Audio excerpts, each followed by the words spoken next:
Bonjour, Madame, Messieurs. Tout d'abord, je tiens à excuser l'absence de Madame la députée vice-présidente en charge de la santé et des affaires sociales, Cathy Firquet, retenue par d'autres obligations. Et je voudrais vous remercier d'être présent ce soir pour la conférence de M. Chovanec, qui a accepté de donner, dans le cadre de 10 ans de Panard, voilà. Voilà. Cher Monsieur Chovanec, c'est un grand privilège pour moi de vous présenter, car vous êtes quelqu'un de brillant, de sympathique et d'une grande humilité. Un homme de cœur avec ce petit truc en plus qu'est l'autisme. Diagnostiqué autiste Asperger, vous êtes le porte-parole de la cause des personnes avec autisme et militez pour leur dignité en vous positionnant en faveur d'une société plus inclusive. Diplômé de Sciences Po, docteur en philosophie et en sciences sociales, vous parlez couramment 7 langues et quelques autres encore. Écrivain de talent, vous êtes l'auteur de plusieurs ouvrages. Je suis à l'Est, éloge du voyage à l'usage des autistes et de ceux qui ne le sont pas assez, de l'amour en autistant, voyage en autistant et nos intelligences multiples, en 2018. Vous êtes presque tout le temps en voyage et soulignez le bienfait thérapeutique de ces derniers. Vous aimez vous définir comme saltimbanque de l'autisme ou encore autiste de voyage, ancien sédentaire psychiatrisé, car déprimé, devenu nomade heureux. Avec votre humour, vous nous aidez à voir le monde autrement. Vous nous invitez dans votre monde, celui de l'autisme, le fameux autistant. Vous êtes maintenant installé en Belgique et c'est avec un grand plaisir que nous avons pu suivre vos bulles sur la première qui nous ont fait garder le sourire durant la période de confinement. C'est donc chaleureusement que je vous remercie de venir nous présenter votre conférence, nos intelligences multiples, le bonheur d'être différents, et je vous souhaite à toutes et à tous une excellente soirée.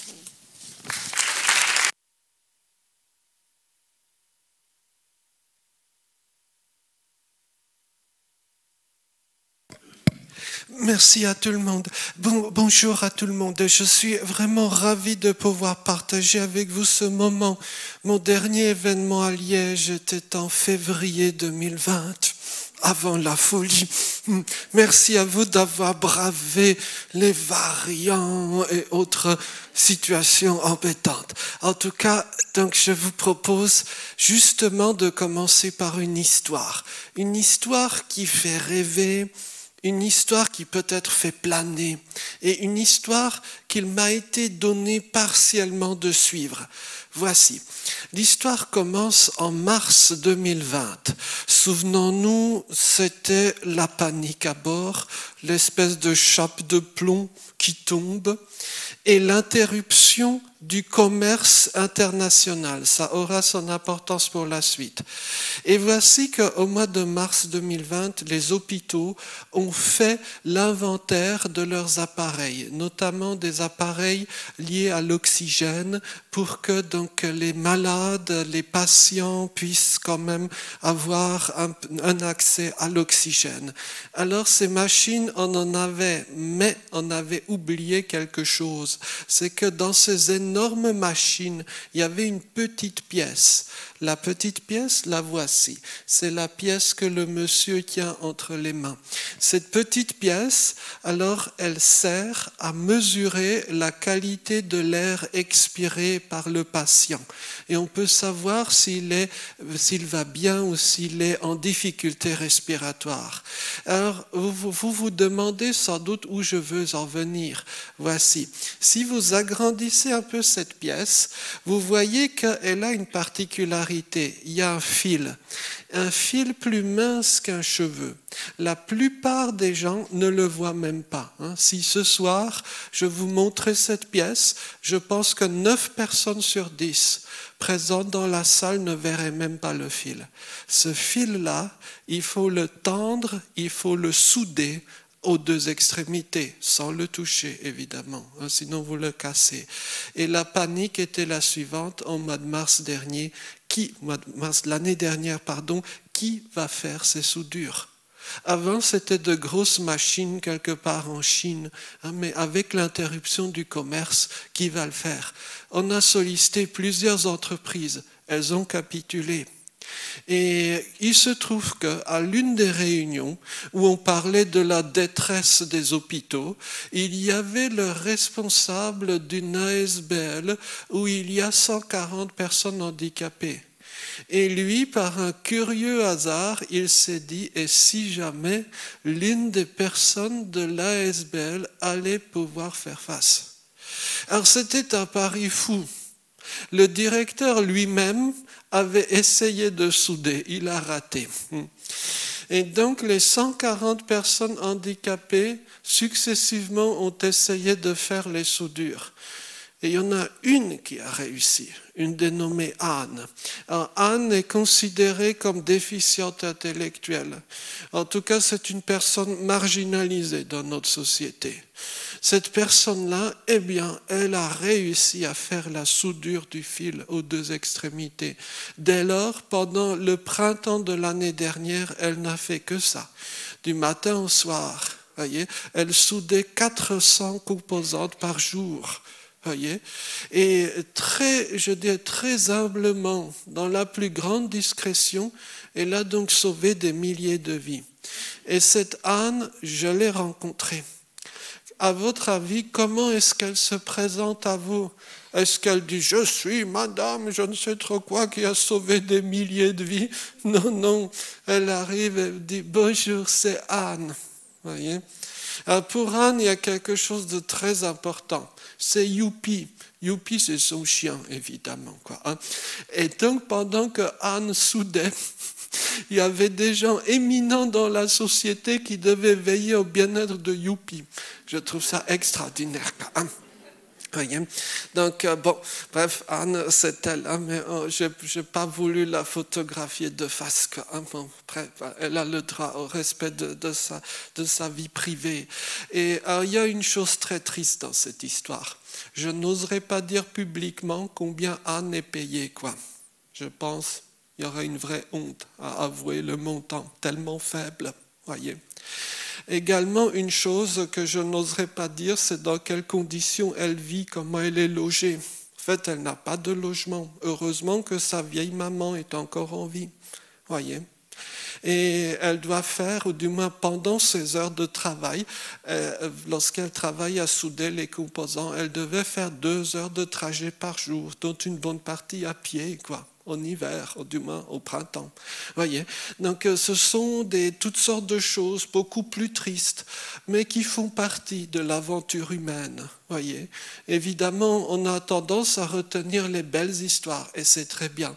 Mais il y a souvent une facette très sombre, une facette très amère, celle de l'exclusion. Et il y a parfois des gens qui sont ô combien méritants, ô combien doués, mais que malheureusement notre société ne reconnaîtra pas. Voyez. Et on peut seulement rêver de à quoi pourrait ressembler une société plus intelligente, une société donc qui serait moins excluante. On parle souvent, et à mon avis un peu trop, de l'intelligence réelle et supposée des gens. Mais si on parlait de l'intelligence de la société, à mon avis, l'intelligence est avant tout une question de collectif, de communauté. En sociologie, on a l'habitude de parler de mémoire collective. L'idée que la mémoire serait non pas tellement une faculté individuelle, mais la faculté d'un groupe humain. Et je suis convaincu qu'en matière d'intelligence, au pluriel évidemment, il devrait en être de même. Alors ça, c'est un peu l'histoire introductive. Si vous le voulez bien, je vous propose une petite balade à travers différentes histoires, des histoires que vous connaissez pour la plupart, mais que peut-être vous ne connaissez pas sous cet angle-là. D'accord ? On va commencer par une petite histoire liée à l'informatique. Alors, dites-moi, si vous avez un smartphone, je finis par en acquérir un, voilà, bon, quand même, il y a 2 types en gros de smartphones. Il y a ceux qui fonctionnent avec Android et ceux qui fonctionnent avec Apple. Mais nous parlerons uniquement de ceux qui sont sous Android. Alors, le système d'exploitation Android, en fait, découle d'un système d'exploitation qui s'appelle Linux. C'est une version, on va dire, reprise par Google pour faire un système d'exploitation pour smartphone. Mais à l'origine, le système d'exploitation des Android, c'était Linux. Également, différentes versions du système d'exploitation Linux font tourner les énormes serveurs qui représentent la colonne vertébrale d'Internet. Voyez ? Donc, voici la question. Qui, à votre avis, a réalisé ce système qui fait tourner des milliards de smartphones à travers le monde, qui fait tourner les grands serveurs qui représentent vraiment la colonne vertébrale de l'Internet?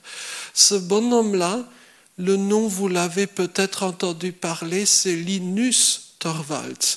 Évidemment, son prénom Linus a donné Linux avec un X à la fin. Linus Torvalds est probablement le plus illustre, le plus acclamé, le plus, je dirais, mythique des programmeurs de notre temps. Si nous étions au Moyen-Âge, il serait le saint patron des programmeurs. C'est un peu ça. Et la question qui se pose à nous est la suivante. À quoi ressemble son bureau ? Voyez ? Parce que, après tout, si on vous parle de milliards, si on vous parle de high-tech, vous pensez peut-être à ces cathédrales en verre, un peu de type Google, Apple, que sais-je. Vous voyez, des bâtiments gigantesques qui brassent des milliards. Mais vous aurez droit au choc de votre soirée, c'est que le bureau de Linus Torvalds ressemble à ceci. Non. Peut-être que votre bureau à vous est mieux équipé que celui de Linus, non? Qu'est-ce que vous en pensez? Alors, déjà, il y a une première petite chose qui peut nous surprendre. Où sont les fenêtres? Il n'y en a pas, voyez? En fait, la question, c'est pourquoi faut-il avoir des fenêtres? Des fenêtres via le bruit et les distractions lumineuses. Autant dire, suppression des fenêtres quand on est très sensible sur le plan sensoriel, non? Qu'est-ce que vous en pensez? Autre chose, où sont les fameuses photos, moi à la plage, moi avec je ne sais trop qui, mais dites-moi, au bureau, on est censé travailler, non? Qu'est-ce que vous en pensez, quoi, hein? Voyez? Donc, lui, il n'en a pas de ces photos, parce que lui, ce qu'il aime faire, c'est non pas interagir avec des gens, mais il aime faire du code. Autre remarque, dites-moi, pourquoi est-ce qu'il travaille debout à votre avis? Vous, normalement, vous êtes assis ou assise au bureau, non? Alors, lui, il est debout parce qu'il est aussi hyperactif. Et l'être humain, déjà l'être humain non hyperactif, mais encore plus vrai pour l'être humain hyperactif, il est très difficile de travailler tout en étant assis, immobile. L'être humain, à mon avis, n'a pas été conçu pour être immobile, assis toute la journée en écoutant ou en réfléchissant, quoi, voyez. Donc lui, Linus Torvalds, c'est un hyperactif, il travaille debout. Alors, malheureusement, ma photo est un peu coupée au niveau des jambes, on ne voit pas qu'il a un tapis roulant, quoi. Vous voyez, il peut marcher en faisant du code. C'est magique tout ça, non? Est-ce que moi, si je vais à l'école, j'ai le droit à suivre le cours de maths debout en marchant? Qu'est-ce qu'on va penser de moi? Ah, c'est toute l'hypocrisie du monde. Quand vous êtes célèbre et riche, vous faites ce que vous voulez.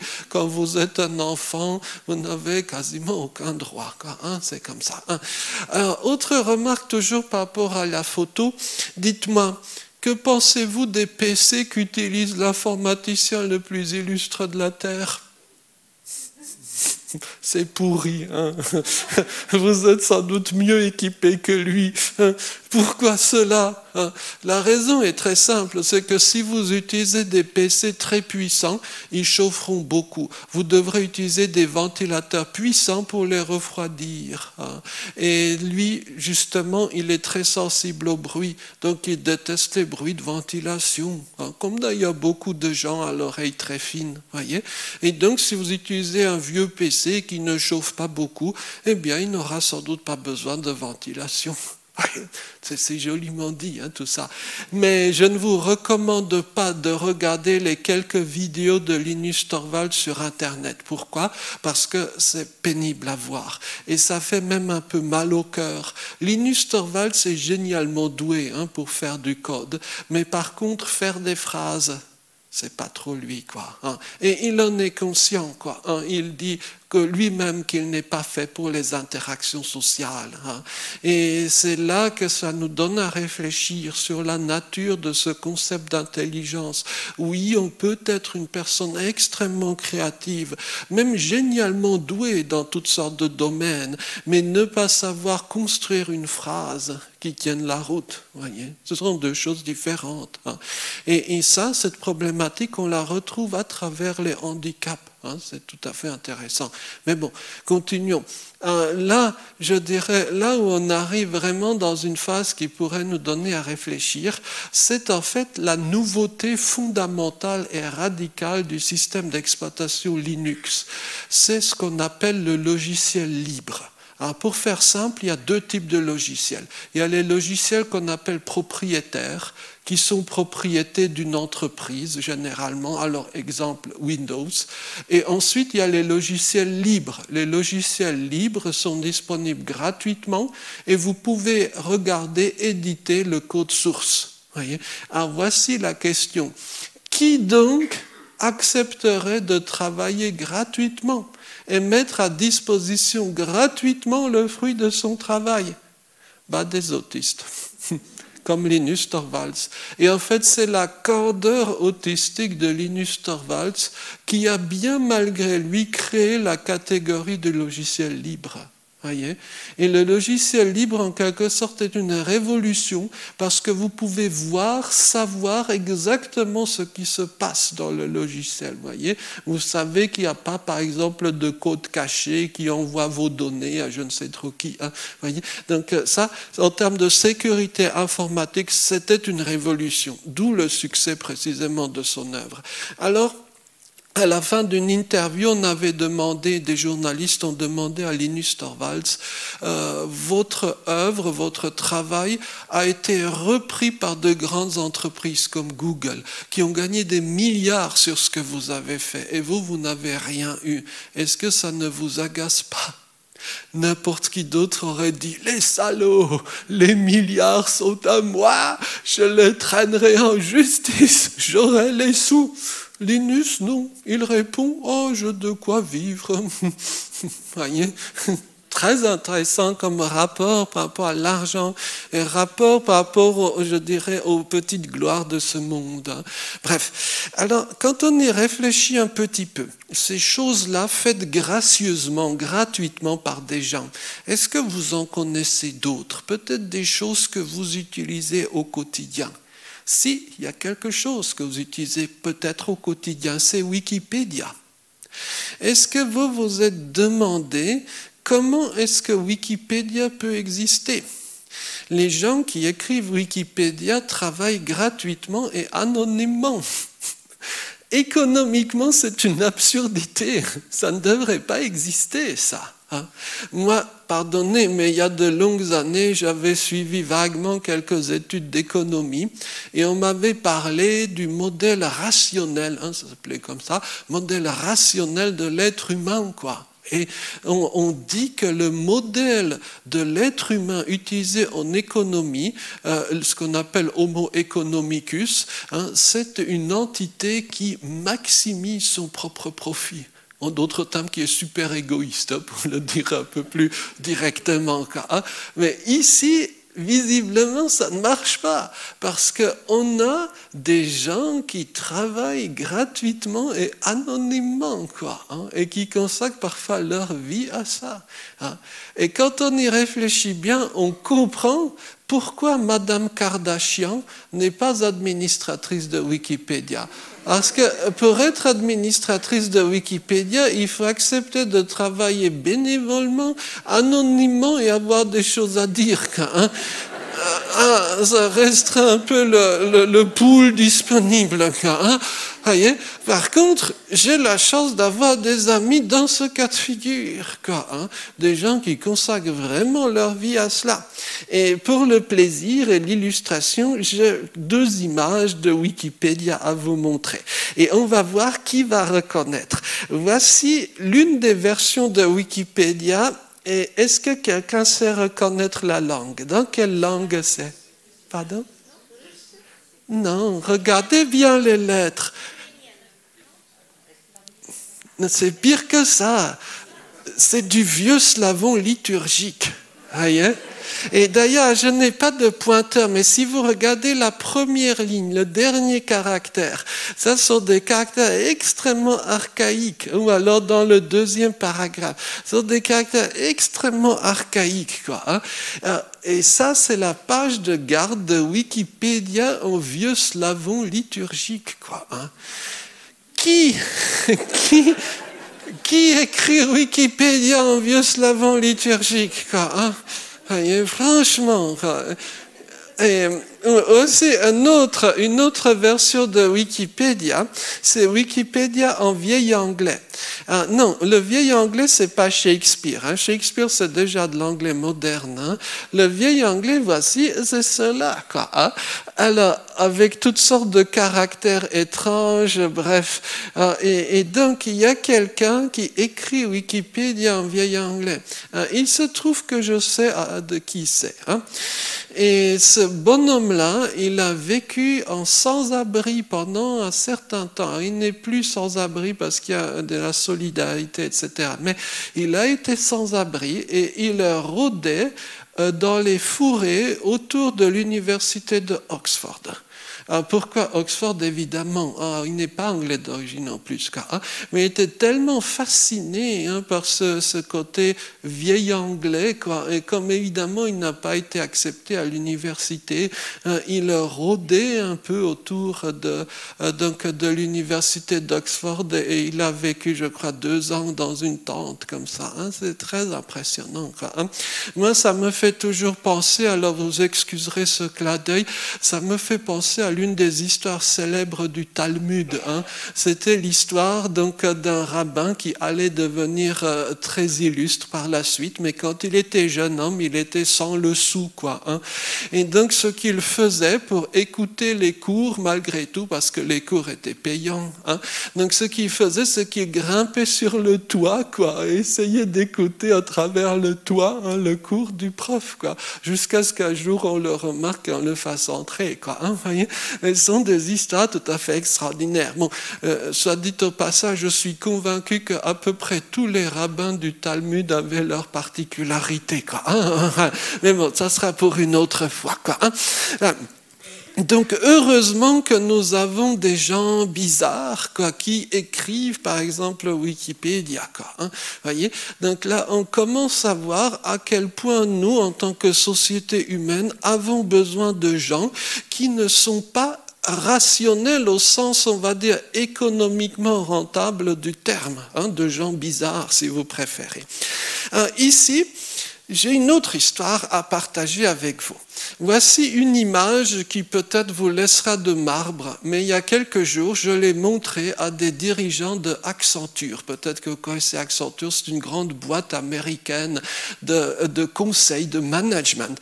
Et ils ont été absolument horrifiés de voir cette image. Pourquoi? Parce que vous y voyez la dégringolade absolument catastrophique de l'action en bourse de Kodak. Voyez. Et donc, encore dans les années peut-être 80, Kodak, c'était une très très grande et prestigieuse entreprise, l'une des plus grandes d'ailleurs. Hein. Et elle a eu une dégringolade totale.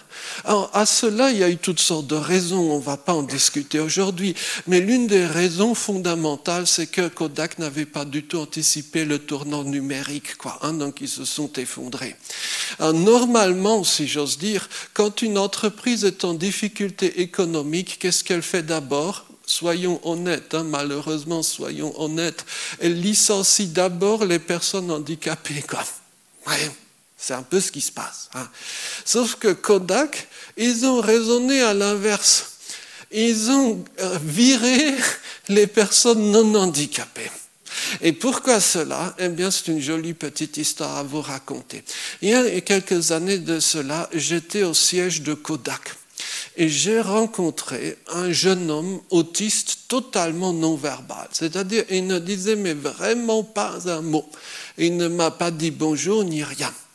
Et ce jeune homme-là, eh bien, il était devenu un peu l'homme à tout faire en termes informatiques de Kodak. Donc, ils ont licencié tous les non-autistes. Et le manager de ce bonhomme m'a dit qu'il faisait le boulot de 10 informaticiens non-autistes. Je ne vais pas me faire des amis en disant ça, je le sais bien. Et donc, ils ont accepté ces particularités. Et par exemple, il avait des horaires de travail extrêmement décalés parce qu'il ne supportait pas la foule, etc., etc. Il mangeait des choses bizarres. Évidemment, il ne parlait pas. Bref, c'était un peu déstabilisant. Mais il était absolument remarquable et extrêmement fiable en tant que professionnel. Alors vous me demanderez comment est-ce que Kodak l'a engagé ce type-là, parce qu'après tout, c'est pas évident de tomber sur ce genre de personnes. Eh bien, l'histoire nous est racontée par cette image. Qu'est-ce que vous voyez sur cette image ? Des sauterelles, mais dites-moi, c'est une photographie ? Non, c'est pas une photo, c'est un dessin.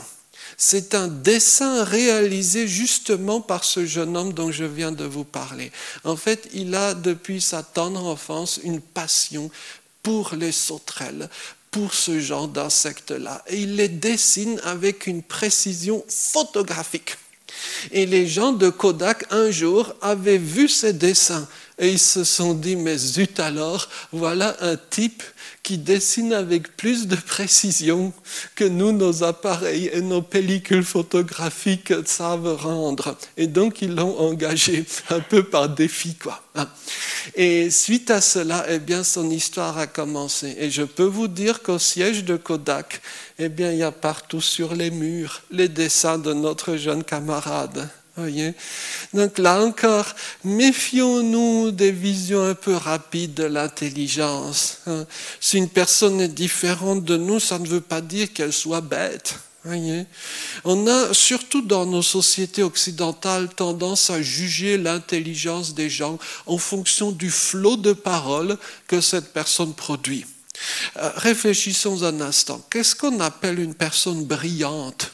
Quand on dit un tel est brillant, qu'est-ce qu'on sous-entend par là ? En fait, c'est que ce bonhomme-là vous coupe la parole et commence un baratin interminable. On dit qu'il est brillant. Dans d'autres cultures, ça ne marche pas comme ça. Dans beaucoup de cultures, que ce soit en Afrique ou ailleurs, le sage, c'est celui qui ne parle pas parce qu'il sait écouter, quoi. Voyez. Donc ça doit nous donner à réfléchir et de façon très générale, je crois que nous sous-estimons gravement l'intelligence des gens et notamment l'intelligence des personnes différentes de nous qui ont bien plus de capacités que nous ne le croyons bien souvent. Et peut-être dans le prolongement de l'histoire avec les sauterelles, voici un personnage que vous connaissez, c'est le créateur des Pokémon, Satoshi Tajiri, peu importe le nom. Donc lui, c'est le super créateur, le papa des Pokémon, milliardaire, respecté à travers le monde. Mais quand il était enfant et ado, tout le monde le méprisait. Il a été viré de l'école. Et on le qualifiait de Mr. Bug parce qu'il était obsédé par les insectes, là aussi. Et évidemment, maintenant qu'il est devenu milliardaire, les gens le respectent. Que voulez-vous? C'est notre bas monde. Voilà. Et quand on y réfléchit un petit peu, la classification des Pokémon, c'est à peu près exactement la classification des insectes qu'il avait faite quand il était adolescent et que tout le monde le méprisait. Ce sont des histoires tout à fait fascinantes. Alors, cette image-là, elle est terrible. Elle est terrible quand on sait la comprendre. Cette image nous retrace la fondation de Apple. Vous voyez, Apple, la grande entreprise. Alors, évidemment, quand on parle de fondation de Apple, tout le monde pense à Steve Jobs.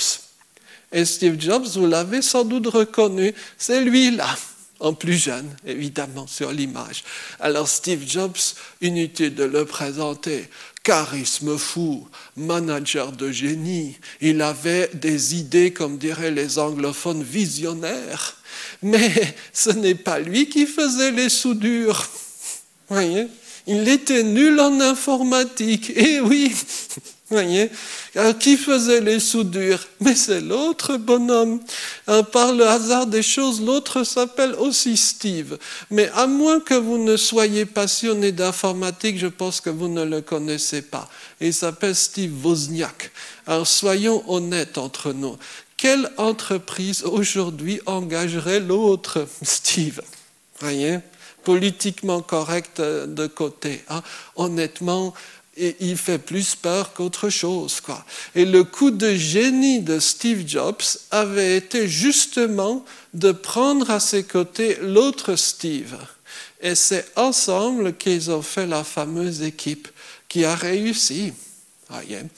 Et alors vous me direz qu'il y a une injustice fondamentale là derrière, parce que c'est Steve Jobs qui a eu l'argent, qui a eu la gloire. C'est vrai.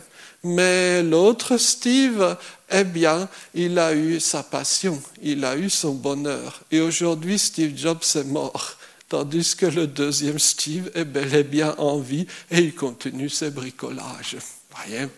Ça me fait toujours penser, j'avais eu des discussions à ce sujet avec la question des équipes, comme on dit en management, le team building, comment faire des équipes. J'avais eu toutes sortes de discussions à ce sujet dans les entreprises de la high-tech israélienne. Pourquoi? Parce qu'il y a plein d'autistes par là-bas, bref, donc ils ont un certain nombre de réflexions sur le sujet. Et une fois donc, juste avant le Covid, je visitais l'une de ces entreprises de la high-tech israélienne où il y avait à peu près la moitié d'autistes et la moitié de non-autistes. Et j'avais demandé, mais comment est-ce que vous vous répartissez le boulot, quoi, quelles tâches vont aux non-autistes et quelles tâches vont aux autistes? Alors celui qui me faisait la visite, le ton extrêmement sérieux, il m'avait répondu, c'est très simple, les tâches avilissantes et dégradantes, nous les confions aux non-autistes. Par exemple, le management, la direction générale. Chacun s'épanouit autrement, quoi, et heureusement. Alors, j'avais aussi discuté avec la responsable d'un centre de formation, un peu une sorte d'université ou de haute école pour autistes, bref. Et donc, elle, quand je lui avais parlé de ces équipes de 2 toujours, elle m'avait répondu, mais c'est comme Moïse et Aaron. Bon, pardonnez, il faut avoir un petit clin d'œil un peu biblique là-dessus. Moïse et Aaron étaient 2 frères, quoi. Et Moïse avait reçu une très fine éducation.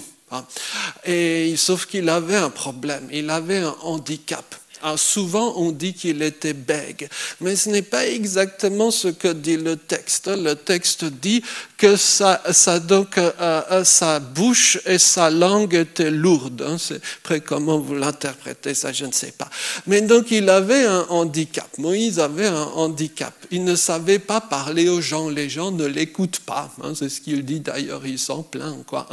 Son frère Aaron, lui, n'avait pas reçu de fine éducation. C'était un marginal. Par contre, c'était un meneur d'hommes, un manager, on dirait de nos jours, quoi. Alors c'est la juxtaposition des deux qui a réussi des choses. Voyez. Sinon, ça n'aurait pas marché. Voyez. Donc, et quand on y réfléchit bien, l'histoire de quasiment toutes les grandes entreprises innovantes, c'est une histoire de 2 bonhommes. souvent avec des profils très différents. Et nous en verrons un exemple dans quelques minutes. Mais donc, maintenant, justement, on va changer de thématique parce qu'on a déjà trop parlé d'informatique, on va parler de nourriture un petit peu, d'accord? En matière de nourriture, vous connaissez sans doute l'un des plus beaux films sur l'autisme et les intelligences multiples, je veux dire le film Ratatouille, non? Est-ce que vous avez remarqué que c'était un film sur l'autisme? Peut-être. Réfléchissons un peu. Voici donc le rat. L'image est un peu sombre, mais je crois qu'on peut la deviner quand même. Voici donc notre ami le rat. Qu'est-ce que vous remarquez comme bizarrerie ou particularité? Il y en a deux très évidentes. Voilà, premièrement, très bien, bravo. Il marche sur uniquement 2 pattes arrière. Et pourquoi? C'est dit au début du film. C'est parce qu'il suit les préceptes sanitaires, d'hygiène. Il est passionné par la cuisine, donc s'il marche sur ses pattes de devant, il va les salir, voyez. Et il y a une autre particularité, c'est qu'il est bleu. Je ne suis pas expert du pelage des rats, mais je crois que c'est génétique. Donc normalement, dans une famille de rats, ils devraient avoir à peu près la même couleur de fourrure, voyez. Mais là, curieusement, il y a eu un accident génétique quelconque. Il y a un rat bleu qui est né.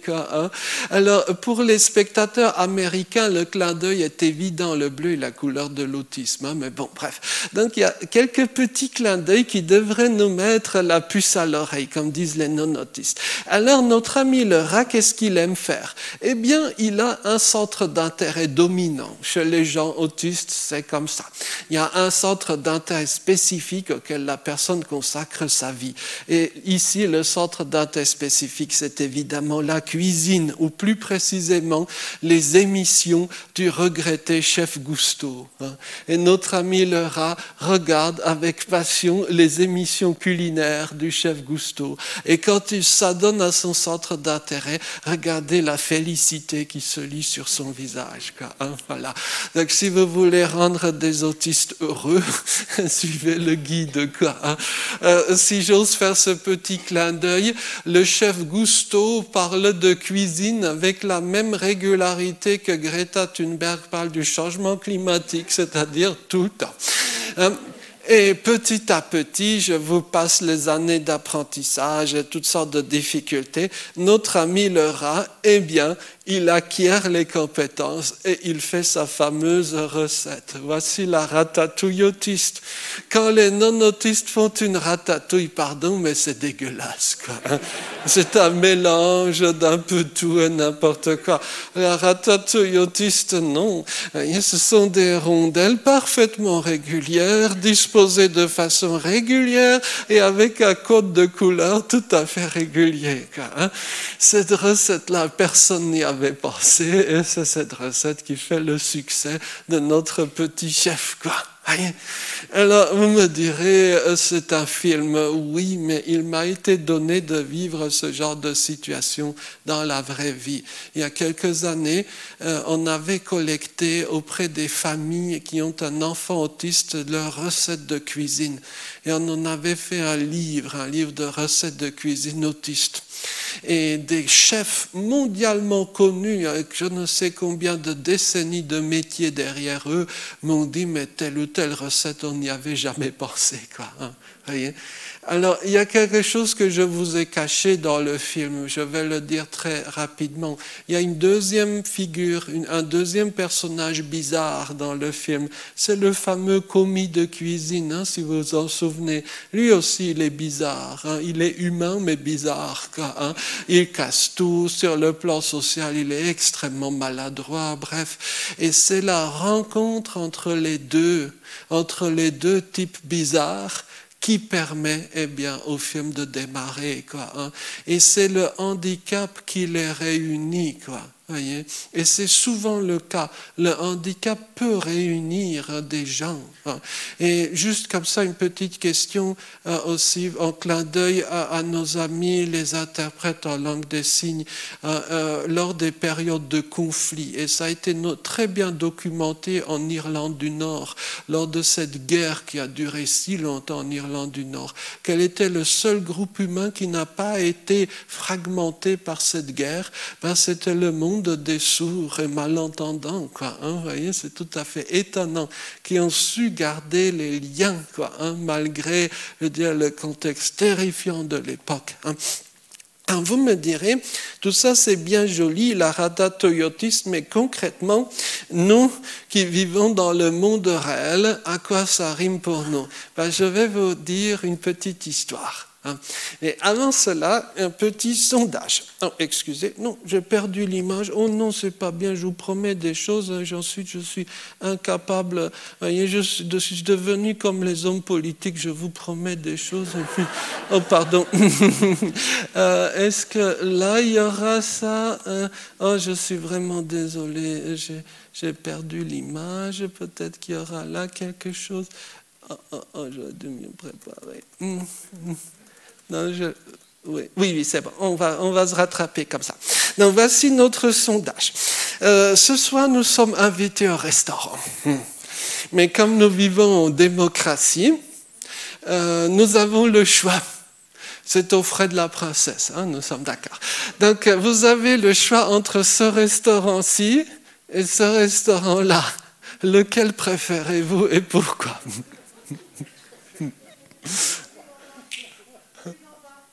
Ah, bien, je suis d'accord avec vous. Je préfère aussi celui-là.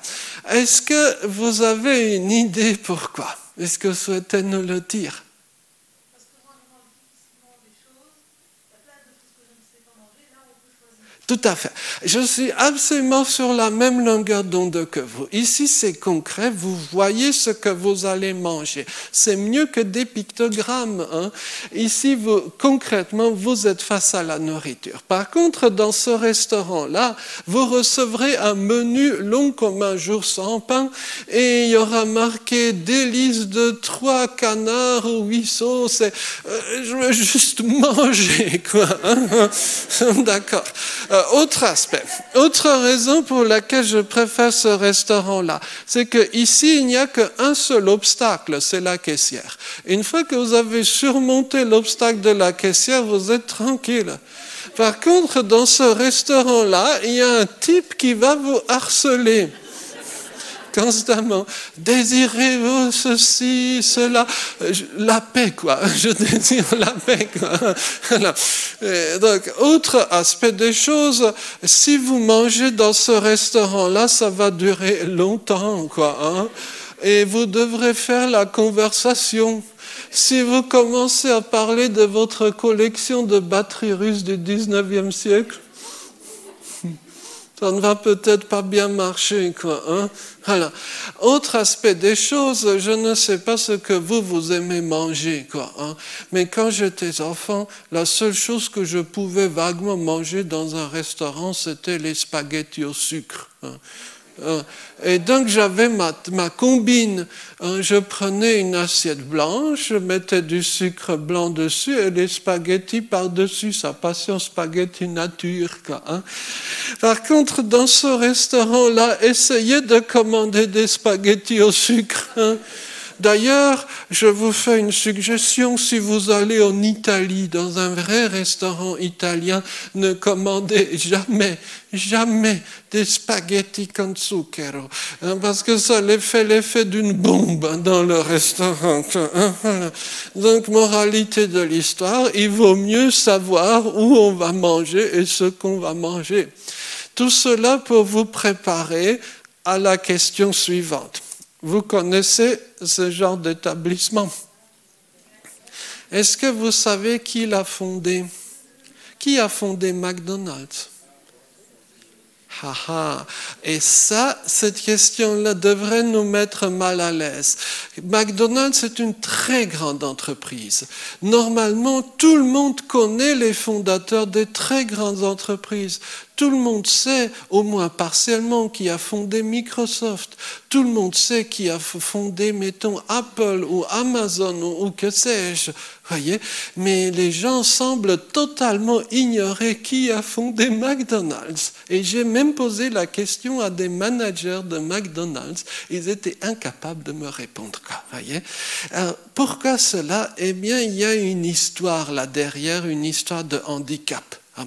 Voici l'une des assez rares photos des deux frères qui ont fondé McDonald's, donc les frères McDonald's, Richard et Maurice, Dick et Mac. D'ailleurs, si vous dites rapidement Dick Mac, vous entendez Big Mac. Voyez, c'est ça. Pas de politiquement correct entre nous. Quand vous regardez la photo des deux frères, vous comprenez qu'il y a une histoire de handicap là derrière. Et de fait, les frères McDonald's, ils ont totalement chamboulé le modèle du restaurant de l'époque. Ça mérite quelques explications. Alors, premièrement, comme beaucoup de gens autistes, les frères McDonald's avaient horreur de la saleté, quoi. Modèle propreté absolue façon laboratoire. Autre chose, souvent les cuisines dans les restaurants de l'époque étaient, dirions-nous, extrêmement artisanales.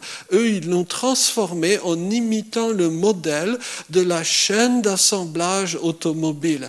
Vous voyez, c'était une époque où quand on prenait l'avion, eh bien, tout était cuisiné dans l'avion. Les poulets étaient découpés dans l'avion, etc.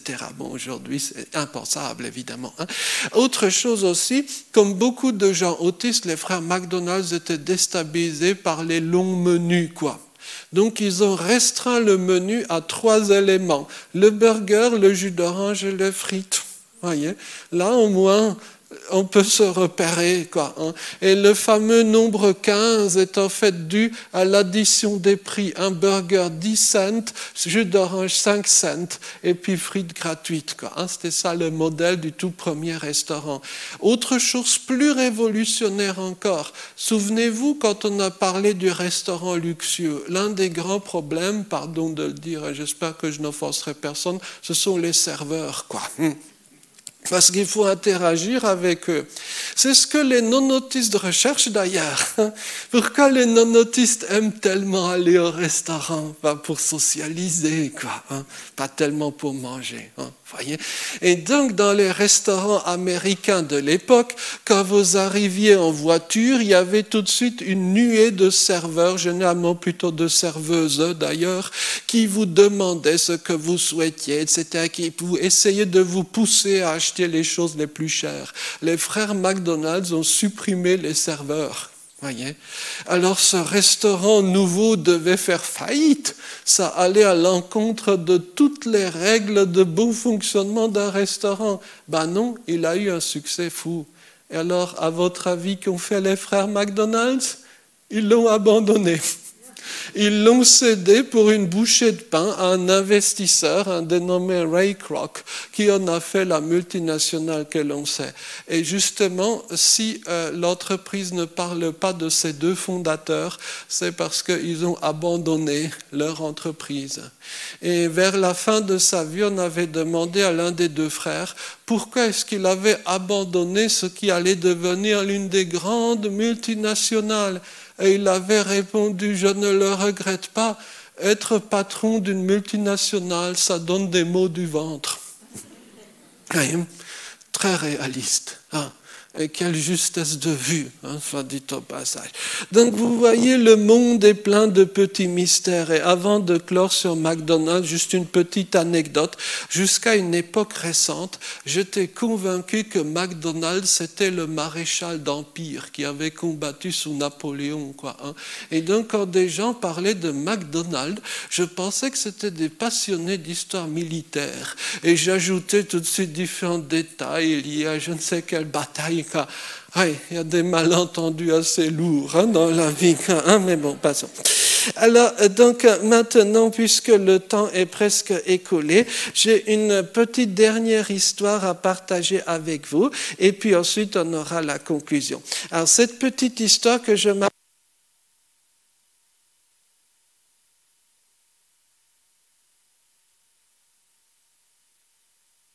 Cette petite histoire... merci beaucoup. Merci, pardonnez. Alors, cette petite histoire que je m'apprête à partager avec vous, c'est l'histoire que j'aime à raconter aux jeunes adultes handicapés que j'ai la chance de rencontrer. Ce n'est pas un mystère, je travaille avec des étudiants handicapés de la faculté de philosophie de l'UCL. Et donc, j'aime à leur raconter l'histoire de Marie Kondo. Vous connaissez sans doute Marie Kondo, c'est une japonaise qui est spécialiste du rangement. Vous voyez, vous avez peut-être vu ces vidéos. Voilà. Alors, voilà. Parfois, on parle de méthode Kondo. Alors, on ne va pas entrer dans les détails de comment elle range ceci ou cela. Mais vraiment, ce que je trouve génial, c'est la philosophie de son œuvre. Et elle parle de cette étincelle de joie, cette étincelle de joie qu'elle ressent quand elle peut s'adonner à ce qui la passionne réellement. Alors, quand elle était jeune, eh bien, il y avait eu toutes sortes de pressions contre elle. Ses parents voulaient qu'elle exerce un métier, entre guillemets, socialement reconnu. Parce que, oui, avouons-nous-le, comment est-ce qu'on peut envisager de faire carrière? Peut-être dans la banque ou dans l'administration, je ne sais quoi, mais pas en faisant le ménage, ou en rangeant les choses. Et donc, les parents de Marie Kondo faisaient des pressions sur elle pour qu'elle abandonne son centre d'intérêt, le rangement, et devienne, que sais-je, avocate ou que sais-je. Et elle a résisté à ces pressions-là. Les années ont passé. Alors, évidemment, elle a pu suivre son étoile, elle a pu accomplir sa passion, mais même sur le plan bêtement économique, elle est plus riche qu'un patron de banque et plus célèbre qu'un patron de banque. Voyez, même sur ce plan bêtement financier, suivre son étoile, c'est beaucoup plus constructif que de suivre je ne sais quel projet de vie élaboré par quelqu'un d'autre, même avec les meilleures intentions du monde. Et j'aime beaucoup cette histoire parce que je suis convaincu que chaque personne peut avoir dans l'économie très très multiforme qui est la nôtre, chaque personne peut avoir son petit créneau, son petit terrain à elle ou à lui. Et j'aime bien l'illustrer par aussi un deuxième personnage, par le kakapo. Alors, le kakapo, c'est un vrai animal, c'est pas une blague, il s'appelle vraiment le kakapo. Voici, c'est un perroquet. Il habite en Nouvelle-Zélande et il est considéré, alors c'est pas moi qui le dis, ce sont les meilleurs spécialistes qui le disent, il est considéré comme étant bête, gras et lent. Quand un ami dit de vous que vous êtes lent, gras et idiot, c'est pas très flatteur à mon avis. Donc lui, il est considéré comme l'un des animaux les plus stupides de la Terre. Alors, évidemment, tout le monde va se moquer du pauvre petit kakapo, mais le kakapo, il habite dans l'un des endroits les plus charmants de la Terre, à savoir les vallées du sud de la Nouvelle-Zélande. Je connais des bipèdes qui se croient très intelligents, qui passeront leur vie dans une boîte de béton à respirer des gaz d'échappement. Voyez, l'intelligence n'est pas toujours ce que l'on croit. Il est temps de conclure, si vous le voulez bien. Je présente mes excuses aux personnes qui ont déjà vu cette image parce que c'est une histoire dont je ne me lasse jamais. C'est une histoire un peu d'un ami autiste. Alors, j'ai un ami autiste de longue date. Alors, non, c'est pas lui. Lui, il est un peu trop jeune. Mais j'ai un ami autiste de longue date. Et lui, sa passion, c'est de faire des dictionnaires de langues bizarres. Alors, aucun éditeur n'acceptera jamais de publier ce genre de livre. Et d'ailleurs, même s'il y avait un éditeur suicidaire pour les publier, il vendrait peut-être un exemplaire par siècle. C'est pas la fortune. Pour faire fortune dans le monde littéraire, il faut écrire autre chose, sans vouloir être méchant.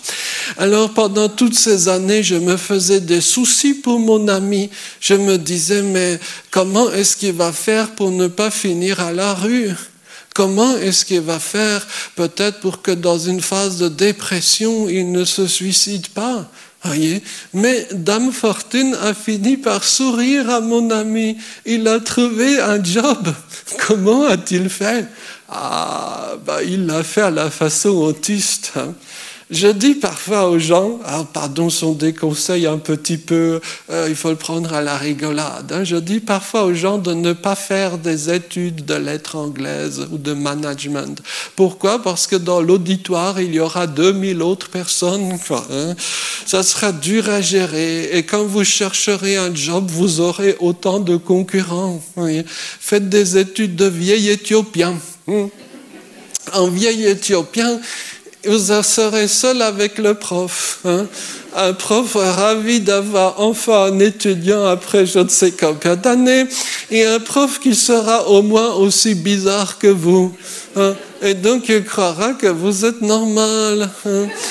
Et un jour, des années plus tard, je sais que c'est méchant, mais telle est la vie, le prof de vieil Éthiopien sera rappelé auprès de l'Éternel. Et ce jour-là, un poste de prof de vieil Éthiopien va s'ouvrir. Et l'université, même si vous êtes aussi mal coiffé que moi, devra vous engager. Elle n'a pas le choix, quoi, voyez. Une fois, j'avais raconté ça dans une conférence et j'ai reçu le mail de quelqu'un qui me disait « Vous avez raison, j'ai suivi des cours de vieil Éthiopien et le prof était bizarre. » C'est comme ça que mon ami a trouvé du boulot. Et il y a 2 ans à peu près, il lui est arrivé quelque chose que jamais, mais jamais je n'aurais cru possible. C'est qu'il est devenu papa. Et c'est là que les problèmes commencent.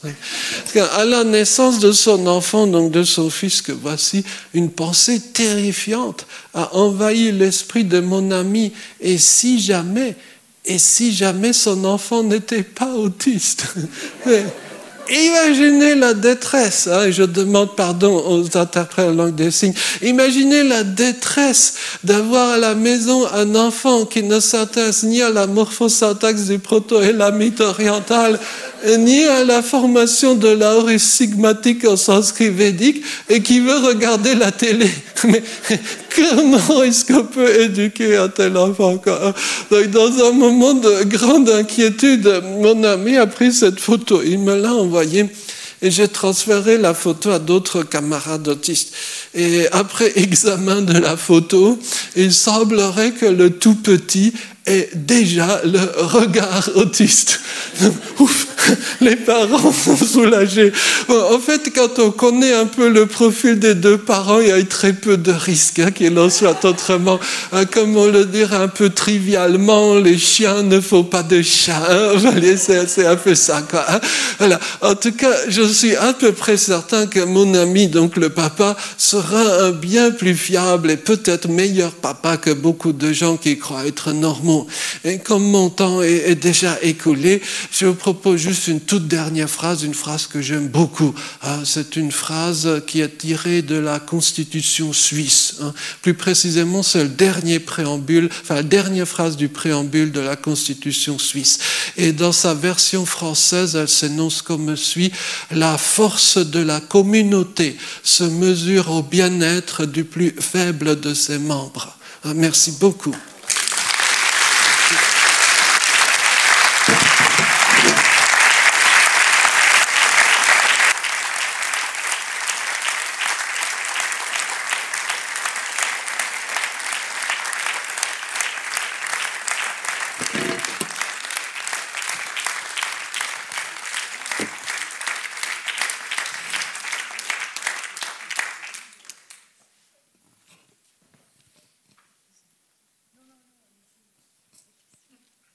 Oui, mais votre micro marche? Oh. En fait, vous allez demander aux gens de poser des questions.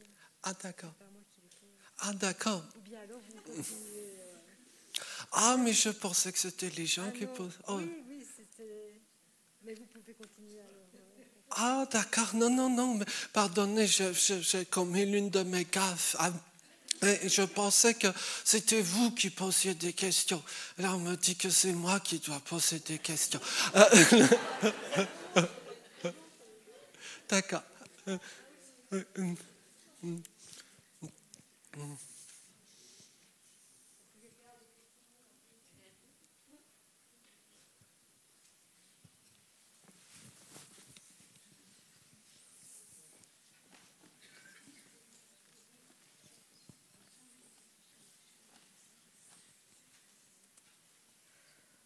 Donc, ma question, c'était, je suppose que vous avez été diagnostiqué jeune. Et qu'est-ce que vous pensez des personnes qui sont diagnostiquées quand ils sont beaucoup plus âgés, par exemple 53 ans? Merci pour la question.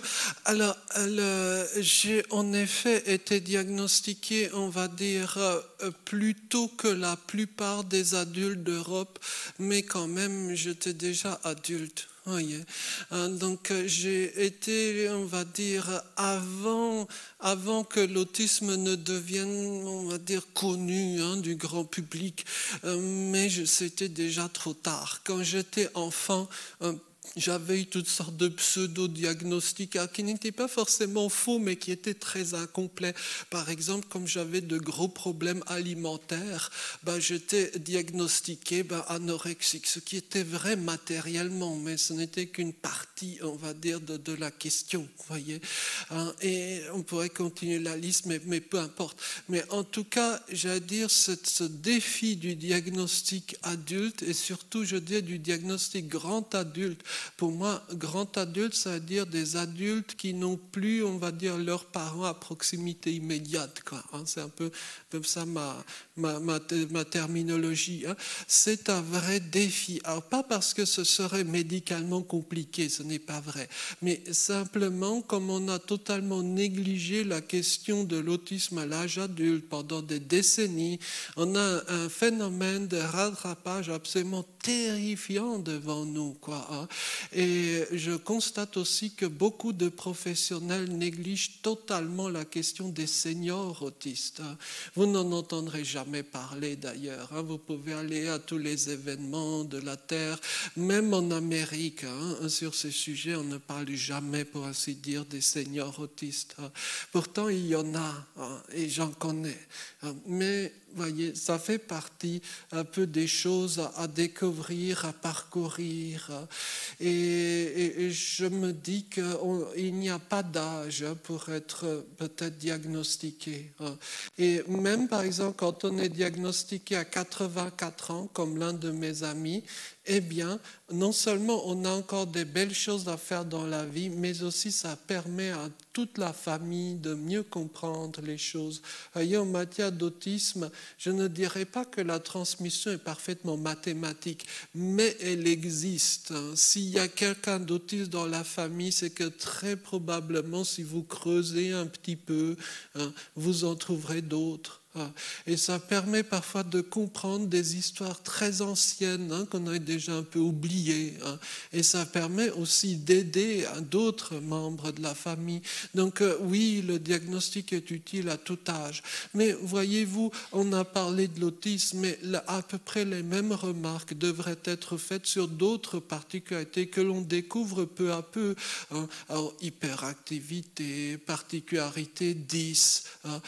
Je vois d'année en année, et on est vraiment dans un moment charnière dans les universités. On voit arriver des générations de personnes qui ont eu une certaine reconnaissance, un certain diagnostic quand ils étaient adolescents, par exemple dans le secondaire, et maintenant l'université se retrouve pleinement face à cette question des particularités humaines, on va dire du handicap au sens le plus large, des intelligences multiples. C'est peut-être mieux de raisonner comme cela. Et donc c'est un vrai défi qui nous attend collectivement. Et je trouve que c'est un défi très stimulant parce que historiquement l'université a toujours été un lieu pour gens bizarres, quoi. Pour le dire de façon à peine exagérée, au Moyen-Âge, qui allait à l'université? Les gens qui ne pouvaient pas aller ailleurs, quoi. Les gens bizarres, quoi. Pour schématiser un peu, les historiens n'apprécieraient sans doute pas parce que c'est un peu grossier ce que je m'apprête à dire, mais il y a eu des périodes où tout le monde s'entretuait, quoi, où l'objectif de la vie humaine, c'était de développer des muscles puissants pour pouvoir fracasser le crâne de l'autre avant que l'autre ne fracasse le vôtre, quoi, Mais curieusement, il y avait une toute petite minorité de gens qui se passionnaient pour pour la grammaire latine et je ne sais quelle question de casuistique et autres. Vous voyez, ces gens-là, eh bien, ont créé ce qu'aujourd'hui on appelle dans le jargon américain un safe space. Donc, ils l'ont appelé universitas, quoi. Et si vous regardez les biographies des fameux profs, par exemple, de la première université de Louvain, etc., ils étaient tous tarés, quoi. Pardon de parler comme ça, quoi. Mais étaient tous des gens très bizarres, quoi. C'était d'ailleurs un foyer janséniste, quand je vous passe le détail, quoi. Donc, et ça a perduré jusque peut-être de la moitié du XXe siècle. Il y a eu très peu de monde, et il fallait les supporter, les profs. Et dans l'université allemande classique, il y avait un test d'autisme absolu, quoi. On ne pouvait pas le tricher, quoi.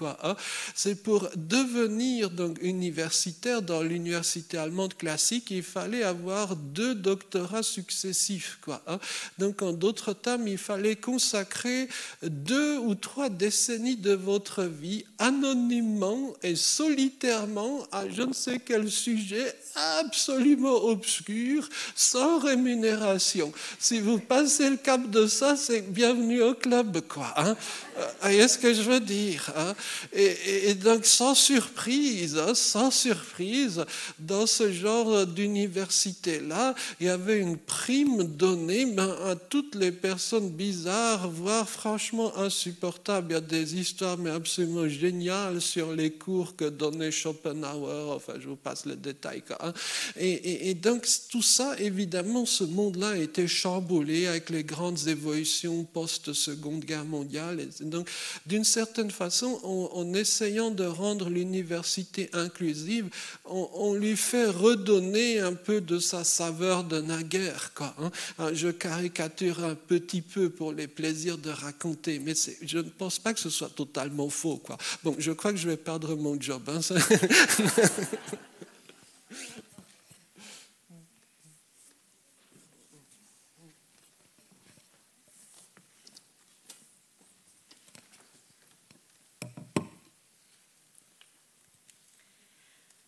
Bonsoir. Donc j'avais en fait 2 questions à poser. Une un peu plus simple, l'autre un peu plus compliquée. Donc l'autisme, je connais très mal.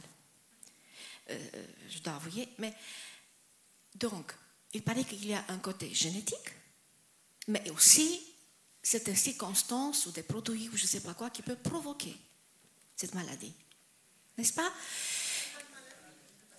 Maladie, bon. Cette bizarrerie, voilà. Non, voilà, comme vous dites, voilà. Donc, cette bizarrerie, je ne sais pas comment dire autrement. Et deuxième question, est-ce que cette bizarrerie a existé depuis toujours dans l'évolution de l'humanité depuis Homo sapiens?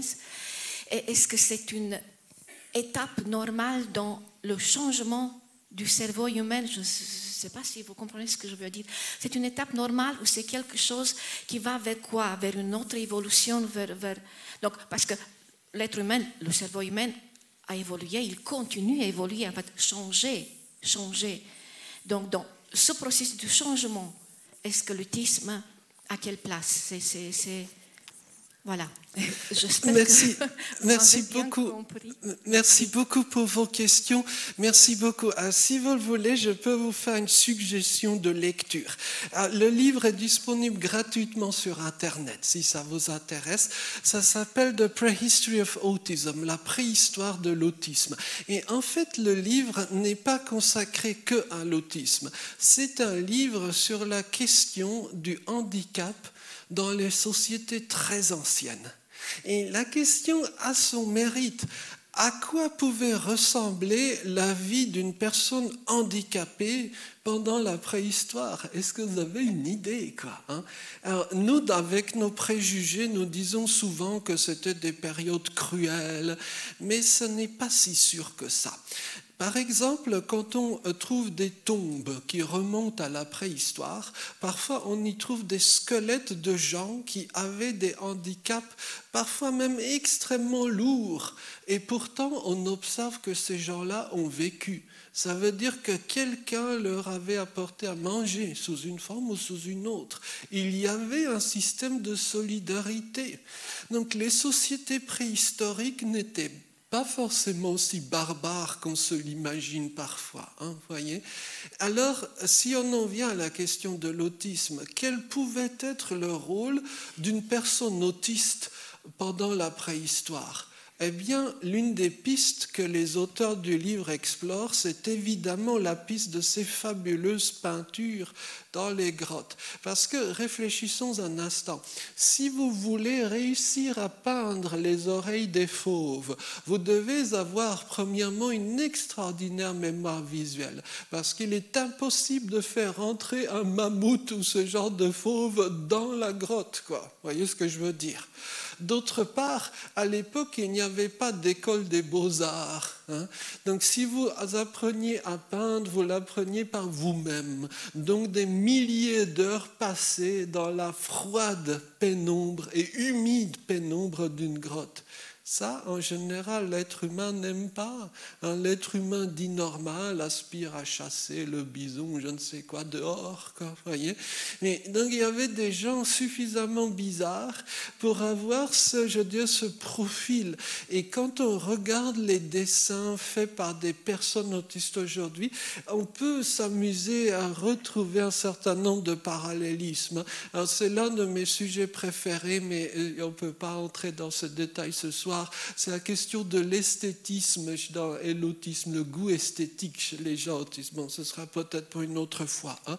En tout cas, vous voyez, c'est un exemple de rôle que des personnes différentes pouvaient avoir. Hein. Un tout petit peu plus près de nous, si on arrive au Moyen-Âge, hein, vous voyez, les histoires de saints au Moyen-Âge, quand vous les lisez, assez régulièrement, vous trouvez là-dedans des choses qui sont vraiment autistiques, quoi. Je ne vais pas entrer dans les détails là-dedans, quoi, hein, mais s'il y a parmi vous des amateurs de littérature médiévale, alors souvent vous dites le profil de l'autisme est tellement juste qu'on ne pouvait pas l'inventer. Et une petite histoire, par exemple, Luther, le grand Luther, celui qui est connu pour avoir donc été le père de la réforme protestante. Eh bien donc, ce qui est moins connu, c'est qu'il a écrit des textes sur l'autisme. Oui, et peut-être qu'il savait de quoi il parlait parce que lui-même, comment dire, il avait quelques petites particularités. Hein, mais bon, c'est un autre débat. Mais c'est pour tenter de répondre à votre question. Je suis convaincu que ces particularités ont toujours existé. Voyez, simplement, elles étaient interprétées différemment selon les époques, les moments, et chaque société a donné ou n'a pas donné des opportunités à ces personnes-là. Par exemple, il y a encore quelques décennies, il y avait des métiers qui étaient spécifiquement destinés à des personnes peu verbales ou des personnes autistes. Exemple, le métier de berger. Si vous êtes berger, eh bien, de grâce, si vous avez besoin de parler, ne faites pas berger, quoi. Vous voyez ce que je veux dire, hein? C'est réservé à un certain profil humain, quoi, hein. Et je fais un petit clin d'œil à nos amis de la bergerie autiste, située à peut-être 20 ou 25 km d'ici, quoi, hein. Oui, association Extension ASBL. Et voilà. Et donc également, il y avait des métiers liés aux chevaux, hein. Les métiers de palefrenier, hein, quand vous regardez dans la littérature classique les profils des palefreniers, aujourd'hui ils auraient probablement été diagnostiqués autistes. Ou je ne sais pas si dans le désert vous vous êtes déjà trouvé nez à nez face à des chameliers. voyez, les chameliers, c'est ceux qui s'occupent des chameaux, hein, pour parler simplement. Les chameliers sont des types très bizarres, quoi, hein. Ce sont des gens, ils vivent tout seuls avec les chameaux, parfois sans croiser âmes qui vivent, enfin âmes humaines qui vivent pendant 1 an ou 2, quoi, hein. Si vous avez besoin d'être sur les réseaux sociaux et autres, ne faites pas ce genre de métier. Vous voyez ce que je veux dire, hein? Donc, dans les sociétés, on va dire, anciennes ou lointaines, il y avait des débouchés pour des gens, on va dire, de chez nous, quoi, hein? Mais est-ce que nous, en tant que société moderne, on prévoit encore ça?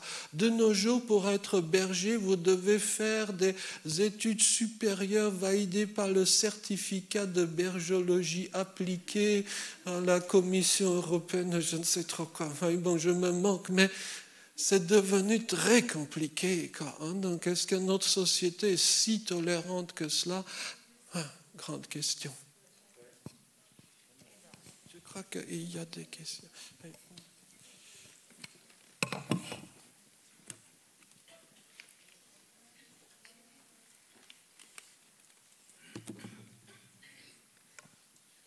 Bonsoir. Donc, moi, je suis éducatrice dans un service d'accrochage scolaire et on a une jeune de 15 ans qui est diagnostiquée Asperger.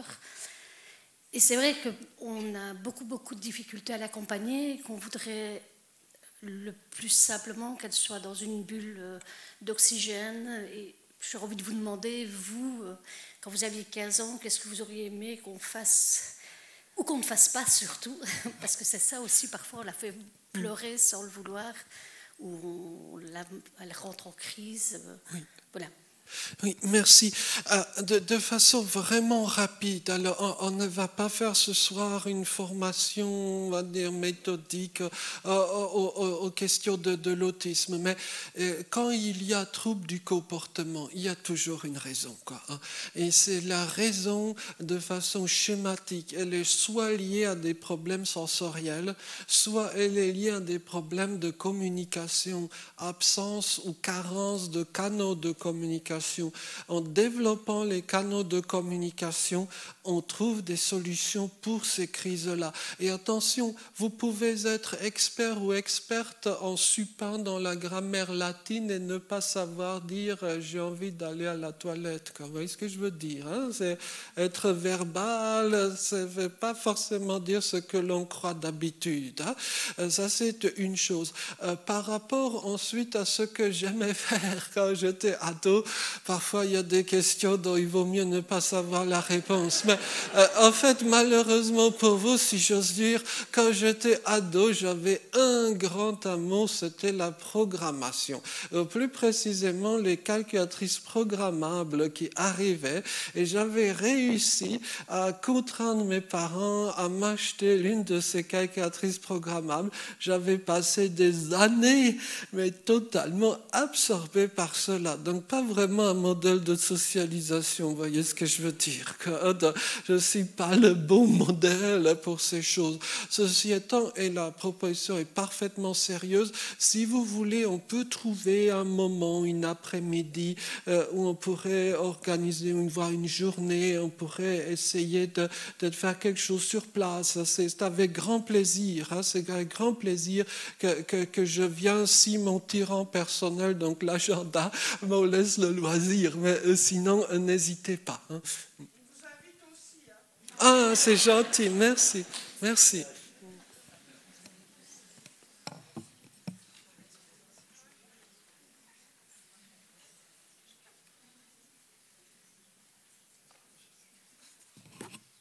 S'il n'y a pas de questions, je vais vous raconter un petit quelque chose, mais je vois qu'il y a une question.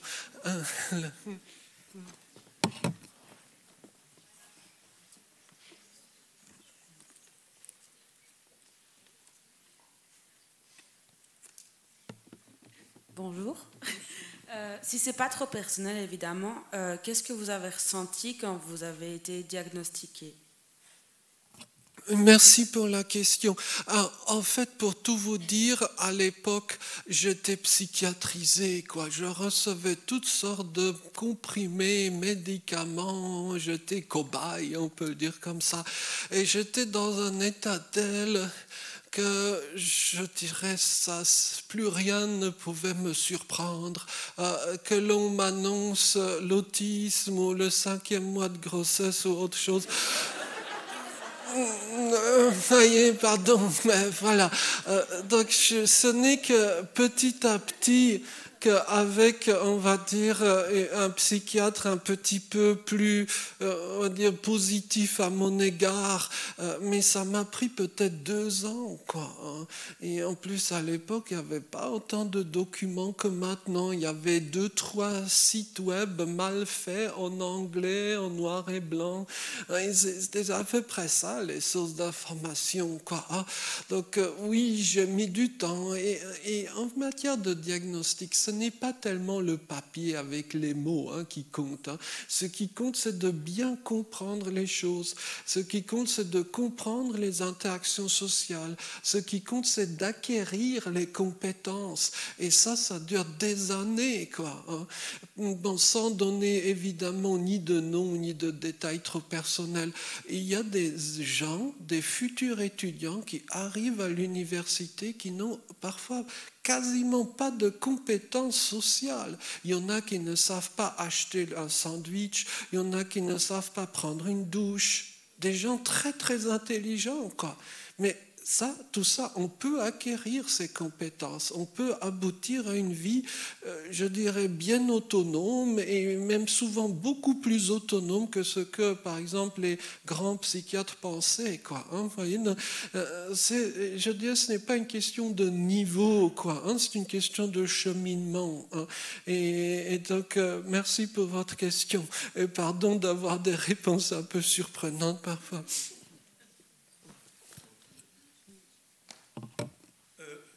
Je voudrais vous demander, finalement, n'est-ce pas notre société qui est si plus ouverte à l'altérité? Oui, merci. Oui, en effet, parfois quand on lit dans les manuels médicaux les traits de l'autisme, on croit lire un descriptif d'homme politique, quoi. C'est résistance au changement. Non, je plaisante, c'est un peu méchant, quoi. Mais blague mise à part, on se demande vraiment pourquoi notre société devient de plus en plus dure, et de plus en plus normative et de plus en plus excluante aussi. Sans vous raconter ma petite vie, cet après-midi, j'étais avec des patrons d'entreprises à Bruxelles. Et ils étaient tous d'accord avec cela. C'est devenu de plus en plus normatif, de plus en plus dur de trouver sa petite place, son petit lieu de vie, quoi. Il y a un siècle ou deux, quand vous étiez jeune adulte, un petit peu décalé ou perdu, qu'est-ce que vous faisiez? Vous alliez dans la forêt, quoi. Vous commenciez votre vie à votre façon et pas besoin de papier ou de compte en banque ou de je ne sais trop quoi. Voyez, évidemment, la vie pouvait être dure, l'hiver est rude, la nourriture est parfois rare, mais il y avait quand même un petit quelque chose. Alors que de nos jours, avant de pouvoir vivre en société, il y a un tel empilement de règles qu'il faut suivre que c'est très, très excluant. Dès lors que vous vous décalez, ne fût-ce que d'un tout petit cran par rapport à une norme, en fait, qui est normale dans cette affaire. Ça me fait penser à une amie qui est psychologue, et un jour, elle m'avait dit, mais la tête effarée, qu'elle avait fait la liste de tous ses amis, et à ce qui paraît, il n'y avait que 2 personnes normales, quoi, parmi ses amis. Je lui avais répondu, c'est parce que tu ne les connais pas bien.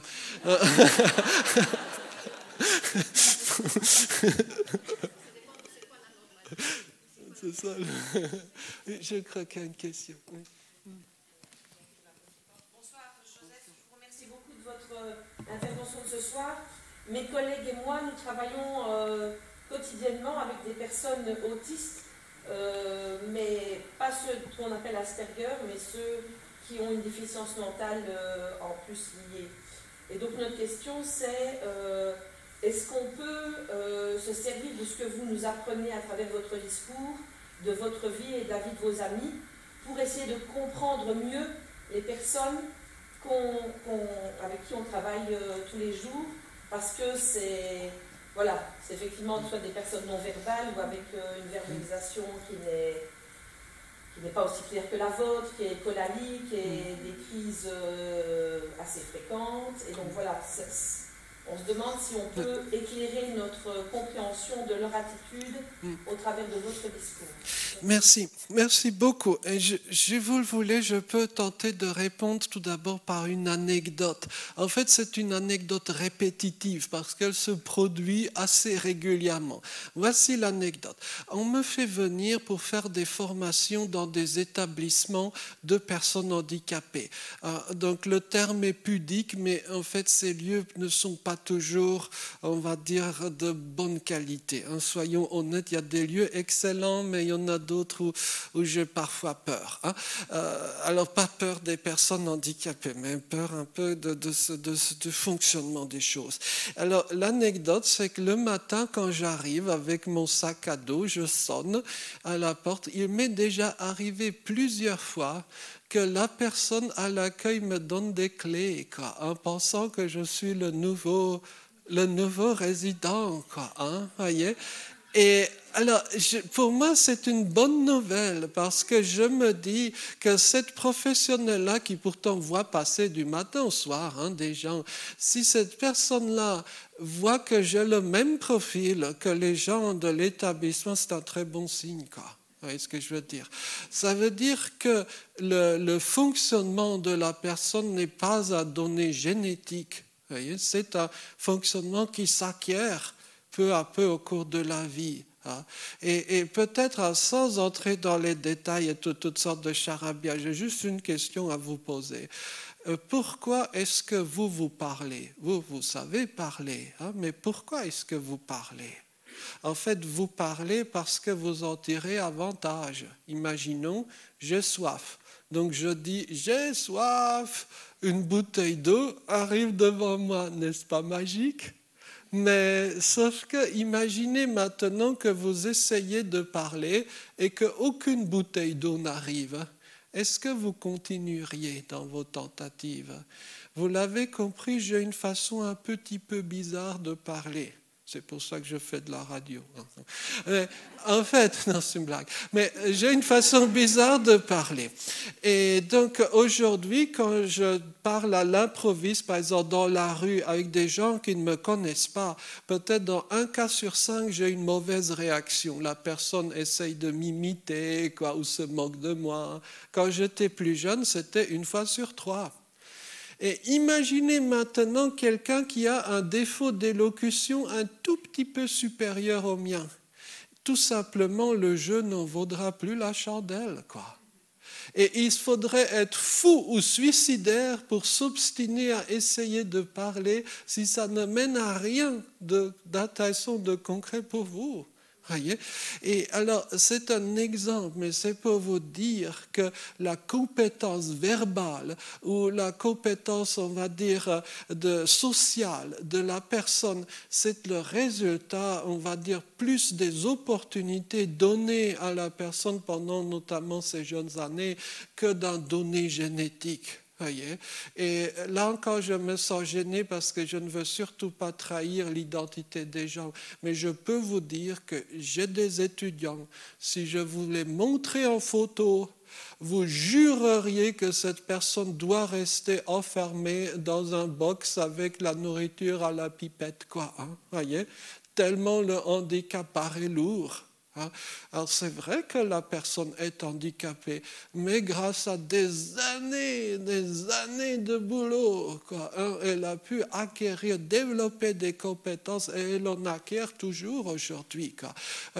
Donc je dirais c'est à la fois une bonne et une terrible nouvelle.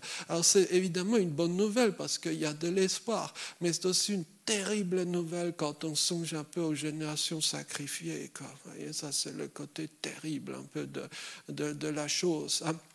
Mais, pardon de le dire comme ça, mais parfois, mes petites présentations, notamment un peu les discours du soir, ont un problème. C'est que ça fait un peu trop illusion.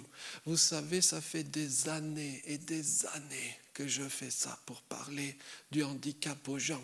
Forcément, même quand on est nullissime à faire quelque chose, quand ça se répète, on développe quelques petites compétences en la matière.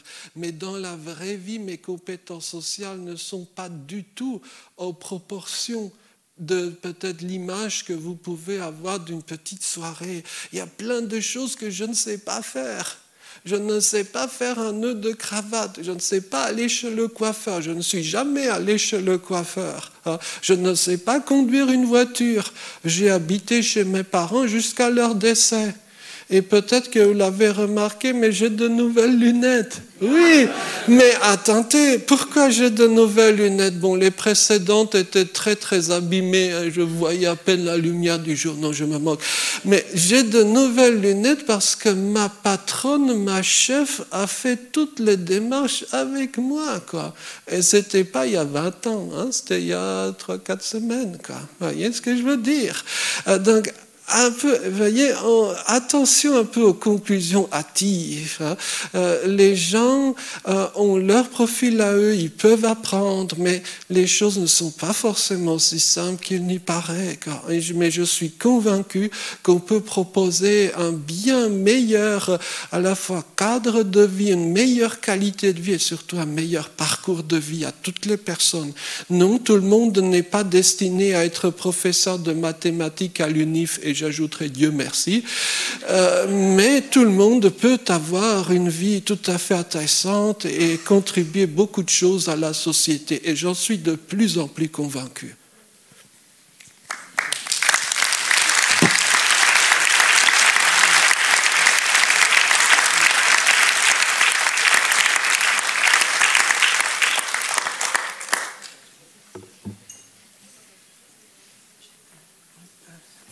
Je crois. Il y a encore une question. Je regarde le temps. Peut-être on va prendre une ou deux dernières, peut-être, si vous voulez. Oui. L'autisme et le stress post-traumatique d'avoir vécu écarté de la société et puis devoir faire face à ça, plus l'autisme. Si vous aviez quelque chose à dire à ce niveau-là. Tout à fait. Ça, c'est un sujet passionnant. Cela m'a fait instantanément penser à cette phrase de Shakespeare que je redis avec mes mots. Pourquoi les bébés pleurent? C'est quand ils voient la folie du monde qui est devant eux. Enfin, c'est une belle phrase. Et donc, oui, il y a une forme de stress, on va dire, même pas post-traumatique, mais pendant le trauma, quoi. Quand on voit un peu ce qui se passe parfois chez les gens dits normaux, quoi. C'est, bon, mais blague mise à part, quand on est autiste ou quand on a toutes sortes d'autres particularités ou handicaps, évidemment qu'on sera beaucoup plus exposé en termes de risques statistiques à toutes sortes de gens malveillants, quoi. Hein. On sera exposé à toutes sortes d'escrocs.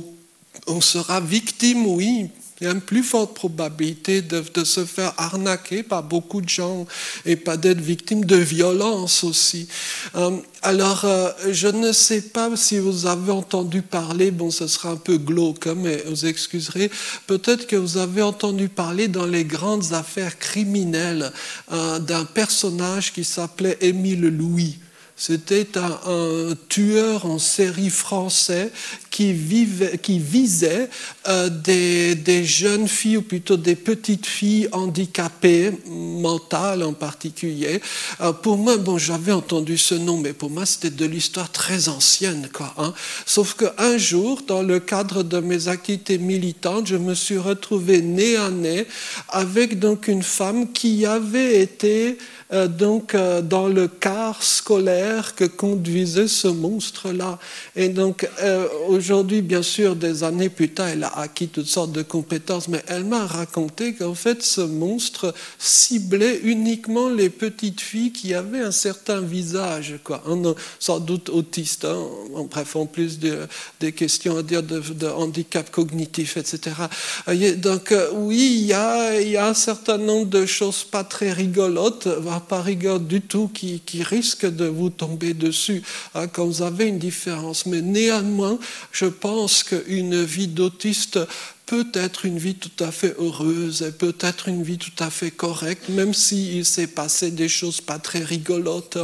Et je pense qu'on peut tout à fait se construire et on peut tout à fait faire de belles choses, quels que soient les mauvais moments du passé, quand on a été à la rue ou ce genre de mauvais passage. L'être humain a une faculté, comme on dit, c'est un mot à la mode, de résilience très impressionnante. On peut toujours se reconstruire.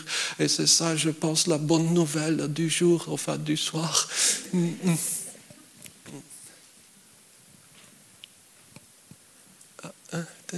On peut prendre les deux. Et puis,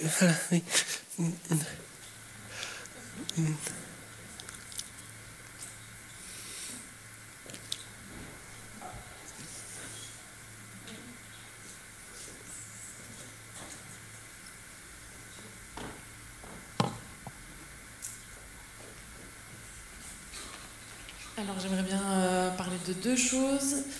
La première, donc vous avez dit que vous aimiez la recherche, vous avez parlé de langue ancienne, de recherche de langue ancienne, notamment avec Wikipédia.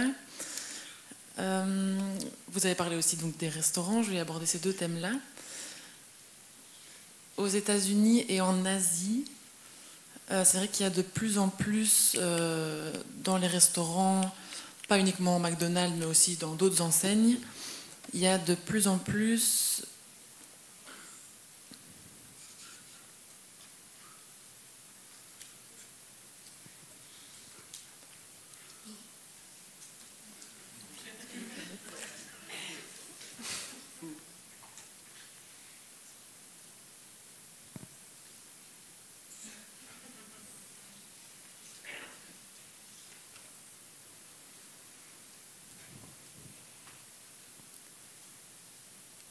donc au niveau des enseignes des restaurants, il y a l'alphabet en langue des signes, par exemple, qui est noté de plus en plus aux États-Unis ainsi qu'en Asie. Donc de plus en plus de personnes qui essayent de se mettre à la langue des signes.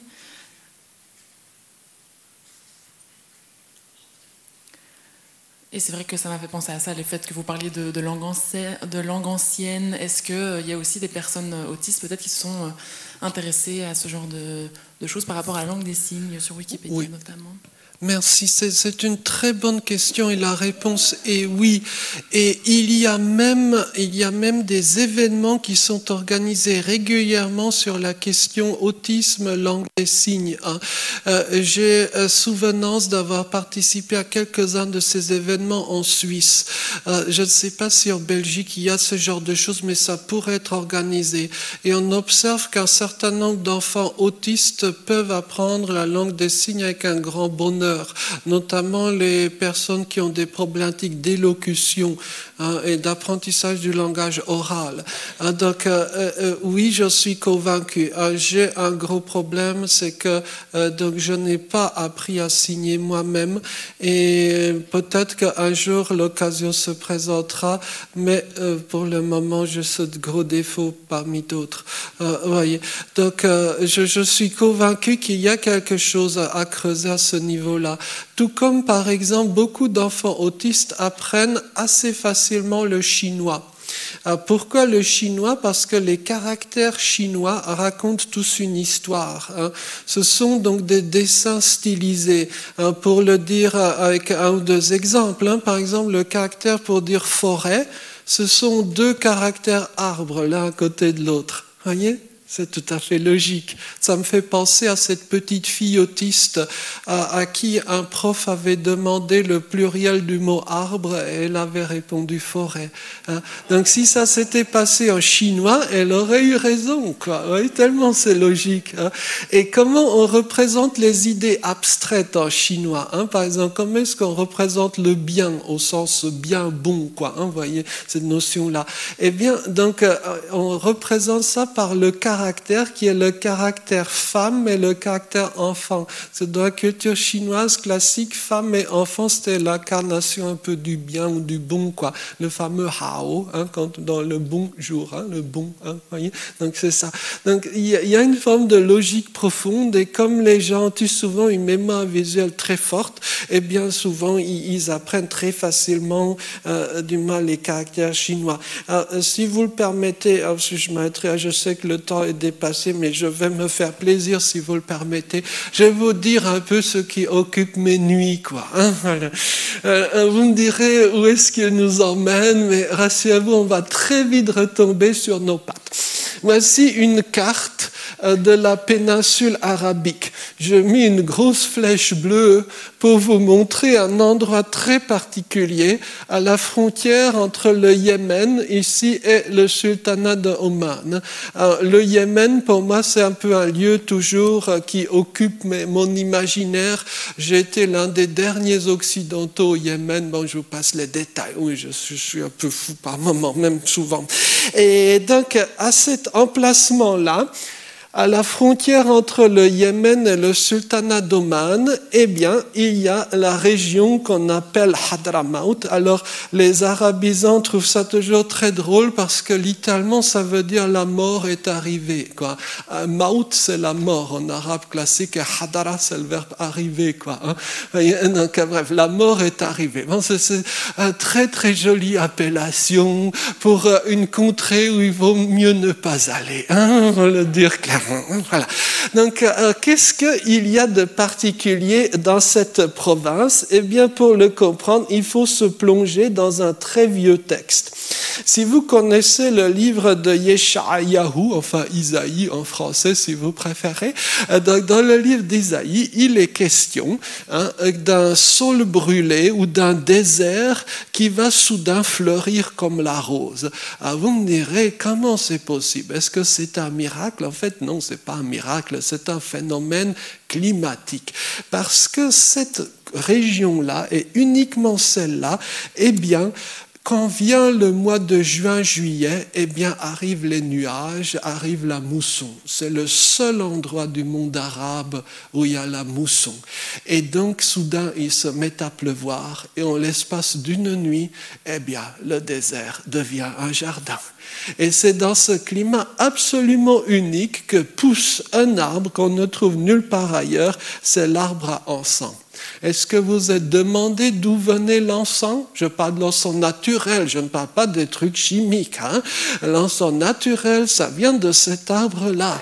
Et comme évidemment, vous voyez où je veux en venir, comme j'avais traîné dans les parages, un jour m'est venue l'idée de trouver et de ramener mon petit arbre à encens. Quoi, hein? Alors, c'est pas si facile que ça, parce que acheter un arbre à encens là-bas, c'est comme aller à Bruxelles et demander à acheter le mannequin Peace. Hein? L'arbre à encens, c'est l'emblème du lieu, quoi. Hein? Et c'est aussi protégé par l'UNESCO et Dieu sait quoi encore, quoi, voyez. Mais j'ai cherché, à force d'obstination et de je ne sais combien de kilomètres d'errance, j'ai réussi à acheter mon petit arbre à encens. Ensuite, deuxième phase, comment le ramener en Europe? Là, je tairai les détails, je crois. Il vaut mieux, quoi. Mais en tout cas, quoi qu'il en soit, je suis heureux propriétaire d'un arbre à encens. Mais attention, c'est très délicat comme arbre. Donc, il faut lui faire un environnement adapté.